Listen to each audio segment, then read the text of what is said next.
Good day, everyone. So today we're going to go over section 2.4 and we're going to take a look at graphical summaries for quantitative data. When we talk about the measurements for quantitative data, that'll be in a different section.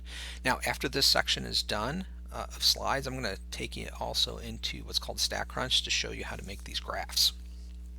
All right, so there's another list that we should have memorized. Okay, so here are the graphs for quantitative data. So we can have histogram, dot plots, we can have a stem and leaf, we can have a box plot. Now notice here I put box plot for later. The reason why is we got to learn some other stuff first. So today we're going to talk about histogram, dot plots, stem and leaves, and then we're going to talk a little bit about what we can learn from these graphs, and then we're going to get into StatCrunch. Okay.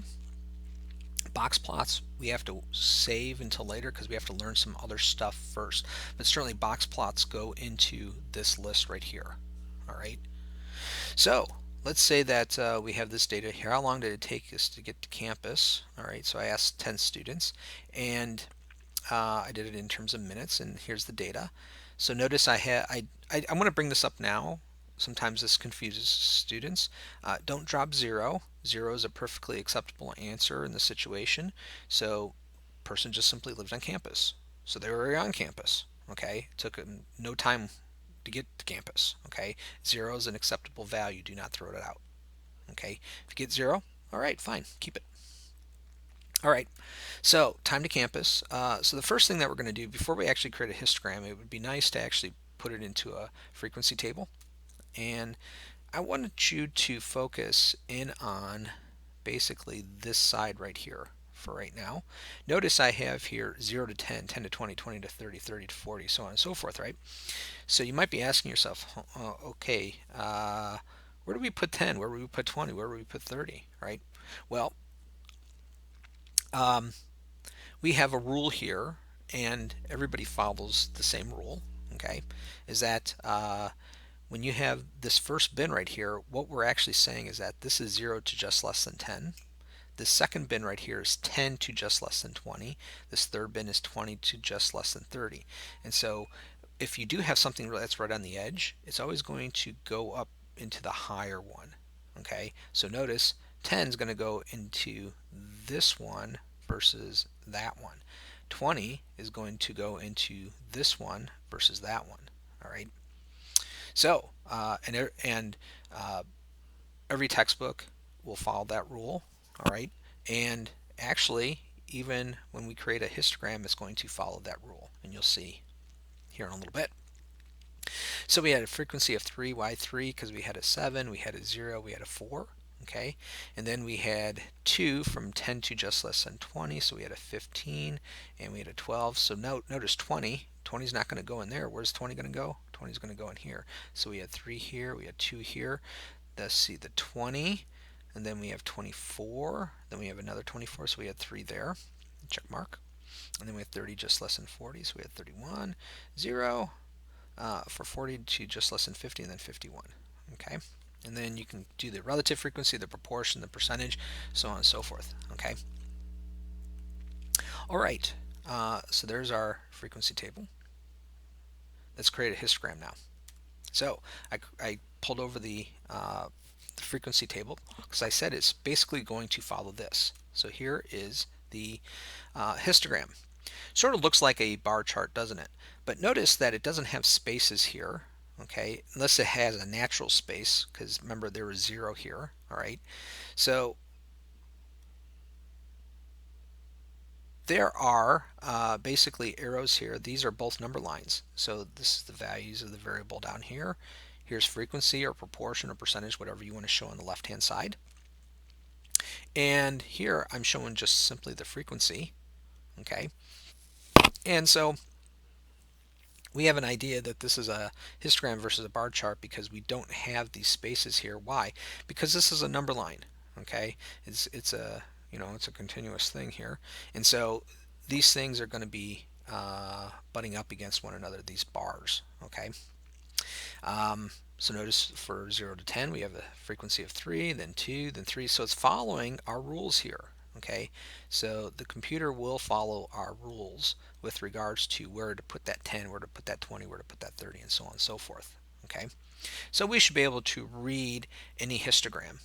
Okay, so I'm not going to have you create a histogram on the exam, but for any one of these, doesn't matter if it's a histogram, dot plot, bar chart, pie chart, whatever, I expect you to be able to interpret them, okay, and work with them.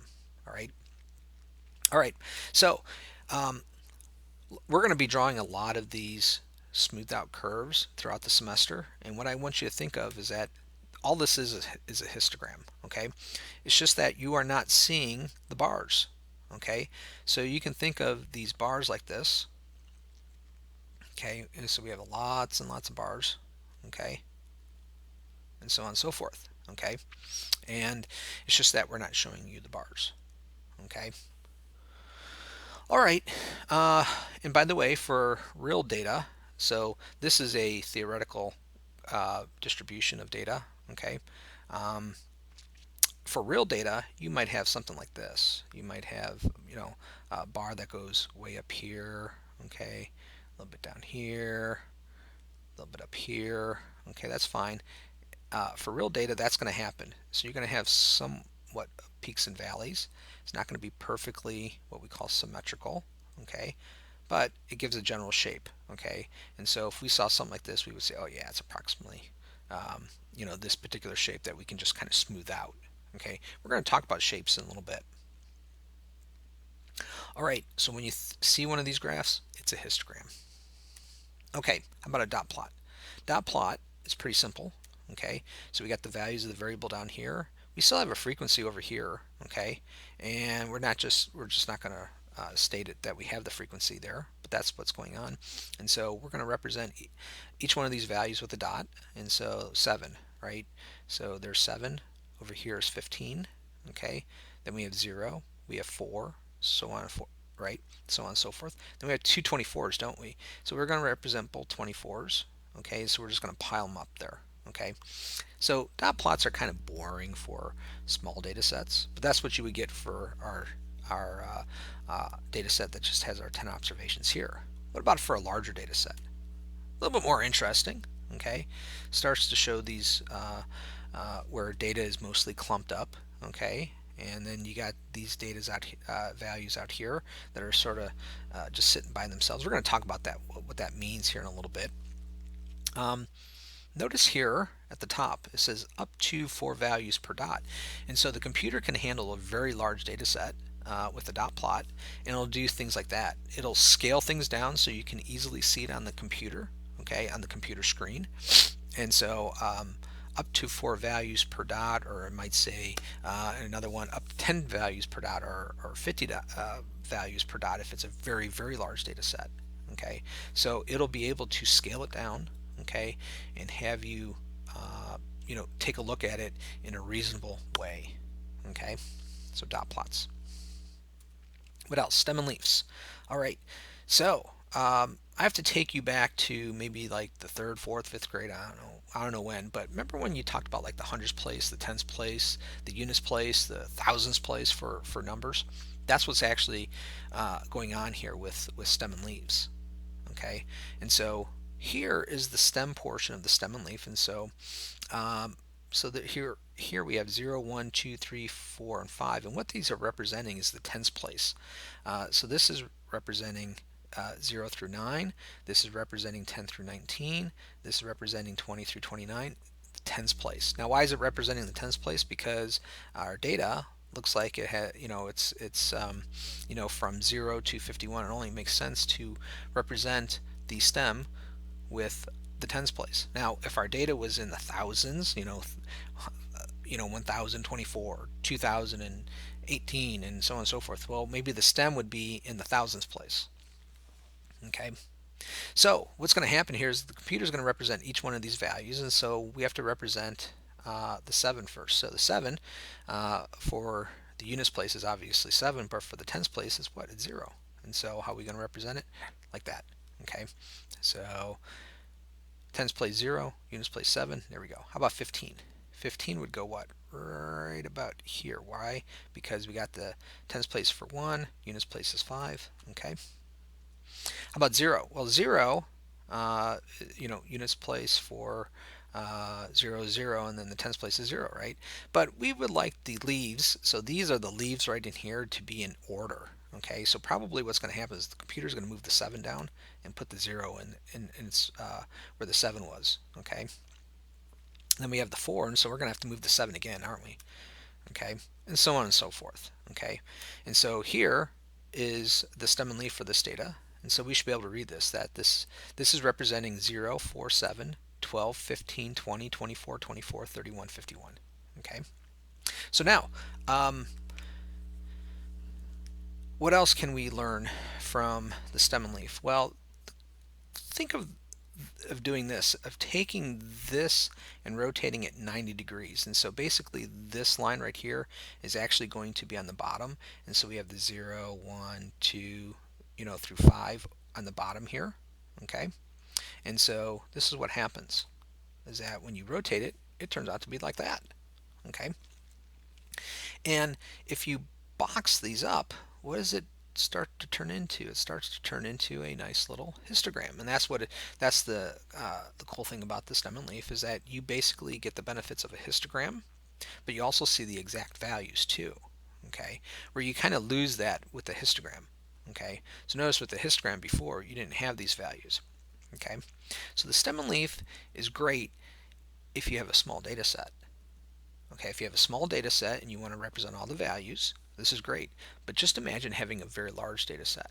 Okay, what the computer is going to do is going to represent each one of these values. Okay, it's not going to do it like the dot plot did and say, well, every time you see a number, it's going to represent up to four values. The computer's not going to do that.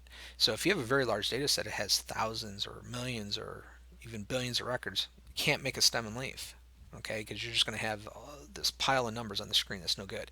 You would have to revert to either a histogram or a dot plot or maybe even a box plot.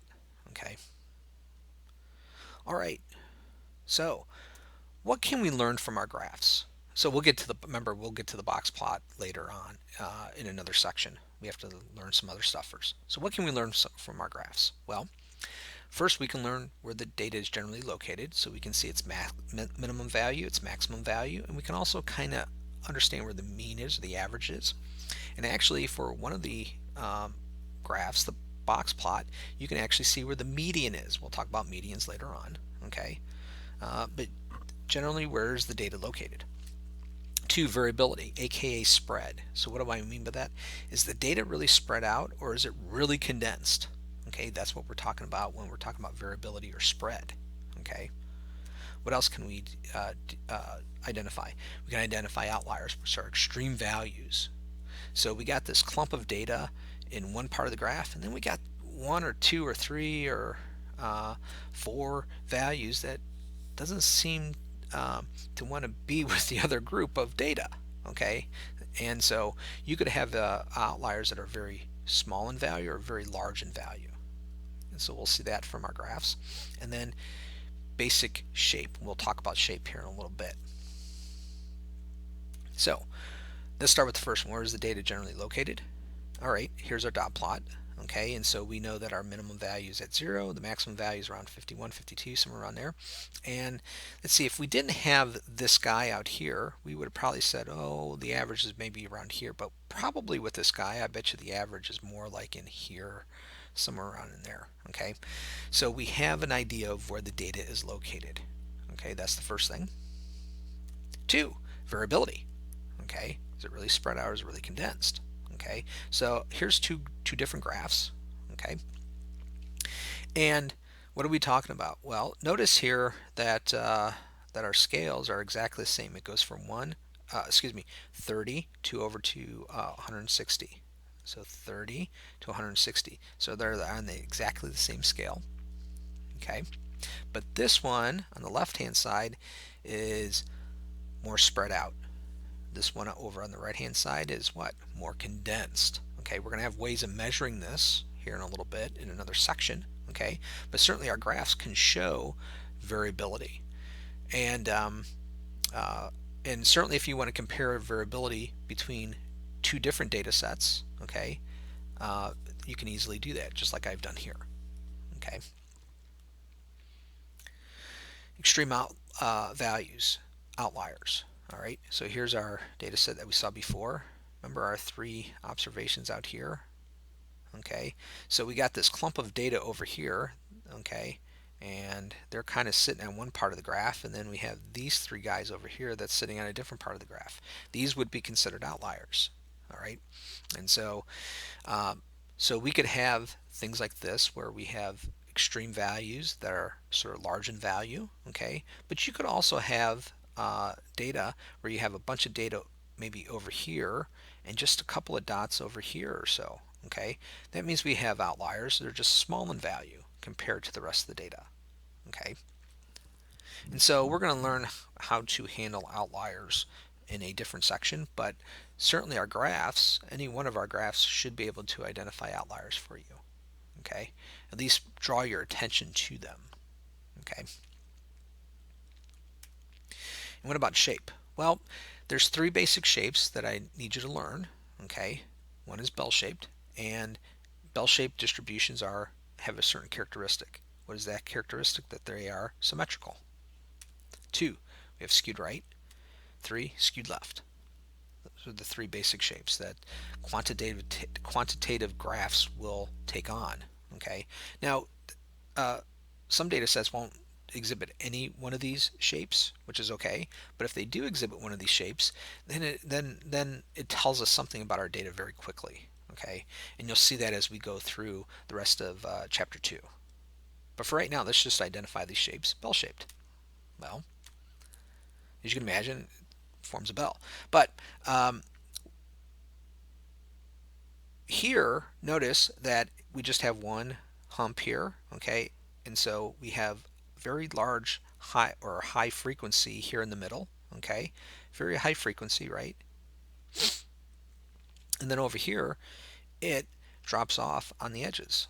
Okay, very low frequency on the edges. Okay, that's bell shaped. All right, this could be bell shaped. All right, this could be considered bell shaped. That could be considered bell shaped. It's not looking like a bell, but it has what? One hump, and then it starts to fall off in frequency on both edges. Okay, so let me go back here. These guys would be considered both bell-shaped. Okay, we got one hump, what we call unimodal, by the way. We'll talk about modes in a little bit, but uni meaning just one. Okay, we just got one hump. Okay, we got one hump here, and then it falls off in the frequency on both sides. Okay, so these would be considered bell-shaped. Okay. Let's see, real data will probably only be approximately bell-shaped, thus approximately symmetrical. So what I mean by that is, remember what I was telling you before, is that we should consider that we have these bars here. Well, for real data, it might do something like this, okay, where it's a little jagged. Okay, it's not perfectly symmetrical. Okay, but so maybe that goes like that. Maybe this comes down here. Sorry, I kind of drew on my graph. And then this one's like here, and so on and so forth. And then this one's a little bit further down, and this one's further up, and so on and so forth. And so you have a basic outline of a bell-shaped curve. Okay, and so if you just kind of smooth things out, kind of looks sort of like a bell-shaped curve. Okay, it's not perfectly symmetrical, but we would say it's approximately bell-shaped. It's approximately symmetrical. Okay, in this situation. If we had these bars that were, you take a look at a histogram, you didn't smooth it out, and that's probably going to happen for real data. Okay, all right. How about skewed right? So here's a skewed right distribution. So notice we have a lot of data here. So we have high frequency for lower values. Okay, and then we have very small frequency, okay, for very large values. All right, skewed right. And so so this is skewed right. Skewed left would be something like this. And so we have values that are higher in frequency on the right hand side of the graph, okay, meaning that they're a little larger, okay, in value than these guys over here. So higher frequency over here, lower frequency over here. Okay, and so this guy, This is just slightly skewed to the left. This isn't highly skewed. Okay, that's just slightly skewed to the left. So you might be asking, oh, how can I memorize which way is skewed left and skewed right? Whichever way the tail is pointing. So here the tail is pointing to the left, we have skewed left. This guy over here, the tail is pointing to the right, we have skewed right. Okay, skewed right, skewed left. I kind of skipped over something. Maybe I shouldn't have. I just kind of assumed that you did. It just kind of dawned on me that I sort of skipped over this, that I said that characteristic of a bell-shaped curve is that it's symmetrical. And so what do I mean by symmetrical?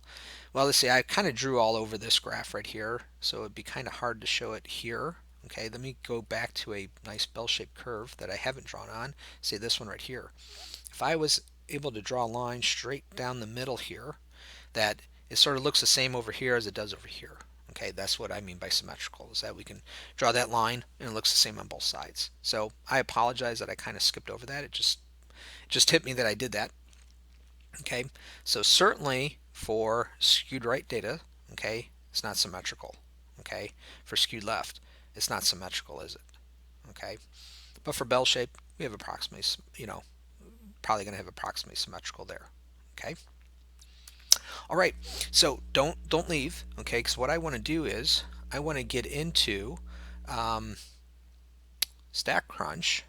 Okay, this is what we're going to use as a computer program, and to do some calculations and stuff. And so here's the thing: is that when I created this video, my Brightspace course was not created yet, and so what you're going to see is I'm going to have a link in Brightspace that you can just click on to get into StackCrunch. Okay, and there's be some basic instructions on how to work StackCrunch, but I want to show you here, since we're talking about graphs, well, why don't I show you in StackCrunch how to create those graphs? Okay, and you're probably going, oh, really? Well, here's the thing, is that when you do your project in Intro 2, you're going to have to draw these graphs, and it would be nice to see this, okay, and know how to do it, okay? And so, first things first, there's going to be a link. Every University of Akron student has access to StackCrunch. The stats department pays for everybody to have this, okay? It's called a site license, and so there's a link that you go to, okay? That's on a server at the University of Akron. I'll give you that link later on, okay? But you go to that link, you put in your username, you put in your password for the University of Akron, and you sign in, okay? Do not pay attention to this over here, sign in or register, okay? That's for students who have don't have access already, that haven't paid for it, okay? Like I said, the university, the stats department has already paid for this, so you can ignore this over here, okay? So you got this spreadsheet looking thing. Well, we got to load some data here. So here's some data, and so I'm just gonna, this is in Excel, sorry. This is in Excel, and so we have the data built in Excel already. I'm gonna just hit this button up here next to the A1. Now you could probably open this in like a Mac in Numbers, or you can even probably open this up in, say, Microsoft, okay? But what you're going to want to do is you want to go up here and hit copy. Okay, so notice there, now it's in the copy form, and you come over here and you go to data, load from paste, because we paste, because we copied it, now we want to paste it. You got this gray looking box, you right click in here, you hit paste, and that's it, and it loads the data, and it loads the data into StackCrunch. Okay, you want to make sure that the variables are up here. The variable names are up in this gray portion. Okay, if the variables names are down here in row 1, we've done something wrong. Basically what happened here is that, I'll take you back, notice here it says first line use as a column name. That wasn't checked probably. Okay, and so you want to make sure that that gets checked if you have variable names in the first row. Okay, so here's the graphs. Okay, notice bar plot, pie chart, all right, histogram, stem and leaf, dot plot, box plot. Okay, so we'll go to a bar plot and do this with data because we have the data, okay, in front of us. All right, and so we can put in, say, gender and hit compute, and it'll make a nice little bar chart for us. So we got females, and you can hover over the stuff in StatCrunch and it'll give you some information potentially. So here we have, it'll tell you exactly what the frequency is, 364. If you hover over this, 275. Okay. You can go ahead and do your pie chart. Remember, pie charts and bar graphs are for uh, categorical data, and so maybe we'll do this by hand, meaning left-handed or right-handed dominant. Hit compute. So it looks like righties, we got about 89%, lefties about 11%. Okay, and so there's your pie chart. Okay, and how to do that is pretty easy. And so let's see here. Let's go back to graph. Let's say that we wanted to make a bar chart. There we go. With our data, and let's say that we want to do this by hand, so left-handed or right-handed. So we click on that. But then notice down here you can group it by other variables, and so maybe we want to group it by gender. And so you could go ahead and hit compute. Notice it'll separate it. So we got here lefties, and we have females. We got lefties for males, and then for females we have right-handed, and for males right-handed. Okay, so separated by gender. All right, and then you got your other graphs. You got your histogram, and so remember, histogram would be for quantitative data, and so you hit compute, and there you go. So we have a skewed right distribution here for age, which makes sense. Why? We got a whole bunch of people in college that are 17, 18, 19, 20, 21 years old, somewhere around there, and then it just kind of falls off at that point. So we don't see too many people, right? Low frequency. We don't see too many people that are 50, 60 years old, but in this semester we had a couple of people that were between the ages of 55 and just less than 60. Okay, we had 6 people. Okay, but not that many. All right, and so let's see here, dot plot. We can do a dot plot maybe for weight. Okay, so there's your dot plot by weight. Now maybe you say to yourself, you know what, maybe we shouldn't be putting everybody um, uh, in just one group. Maybe we want to separate this by, say, gender. So you can go to options and edit. So weight's already in there, and we'll group this by what? Maybe gender. Hit compute. Now it's separating between males and females. Okay, and you can see that the weight for males seems to be shifted over to the right a little bit. Why? Because they weigh a little bit more than generally the females do. Okay. And so, you can do, there's other graphs. We're going to talk about a scatter plot later on, even a QQ plot. So there's all kinds of stuff that you can do in here, but here's your basic graphs, okay? And notice, I'll show you the stem and leaf. I'll show you that this is bad for large data sets. So we'll put in height, and notice what happens there. It just gives you, this string of numbers that actually goes off the page, okay? So really you should kind of stay away from this when you have large data sets, right? Your stem and leaf. Okay, you can kind of see that for height that is sort of looking symmetrical. Okay, sort of bell shape. Okay, you can sort of imagine that. Okay, but maybe there's a different graph that you should look at. Okay. So we're going to be using StatCrunch to do some homework problems, certainly when you do your project, okay? So we should get used to it, okay? And so I just wanted to give you a quick demonstration here.